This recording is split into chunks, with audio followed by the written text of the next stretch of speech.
নাউজুবিল্লাহ শব্দের অর্থ কি? আমি আল্লাহর কাছে আশ্রয় চাই। আস্তাগফিরুল্লাহ শব্দের অর্থ কি?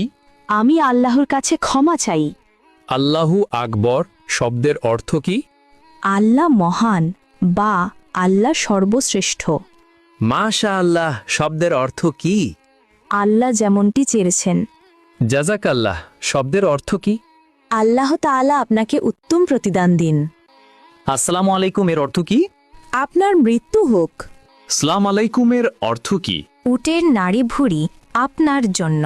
সালাম আলাইকুম এর অর্থ কি? আপনার ওপর গজব পড়ুক। আসসালামু আলাইকুম এর অর্থ কি? আপনার ওপর আল্লাহর শান্তি বর্ষিত হোক। চৌধুরী শব্দের বাংলা অর্থ কি? 4 অঞ্চলের প্রধান। শিকদার শব্দের বাংলা অর্থ কি? জমিদারের সহকারী। খন্দকার শব্দের বাংলা অর্থ কি? ধর্মীয় জ্ঞান সম্পন্ন ব্যক্তি। শেখ শব্দের বাংলা অর্থ কি? জ্ঞানী বা পণ্ডিত। খান শব্দের বাংলা অর্থ কি? নেতা বা শাসক। মৃত্যুর পর শ্বাসযন্ত্র কতক্ষণ জীবিত থাকে? 4 ঘন্টা।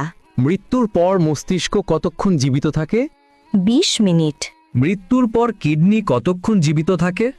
26 ঘন্টা। মৃত্যুর পর চুল কতক্ষণ জীবিত থাকে? 6 ঘন্টা। হজরত মুহাম্মদ সাল্লাল্লাহু আলাইহি ওয়াসাল্লাম এর কতজন সন্তান ছিল? 7 জন। জাকারিয়া আলাইহিসসালামের কতজন সন্তান ছিল? 4 জন। দাউদ আলাইহিসসালামের কতজন সন্তান ছিল?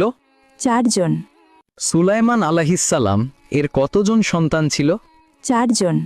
মানুষ মৃত্যুবরণের 40 দিন পর তার রুহু বাড়িতে আসে, এটি কেমন বিশ্বাস? প্রচলিত কুসংস্কার।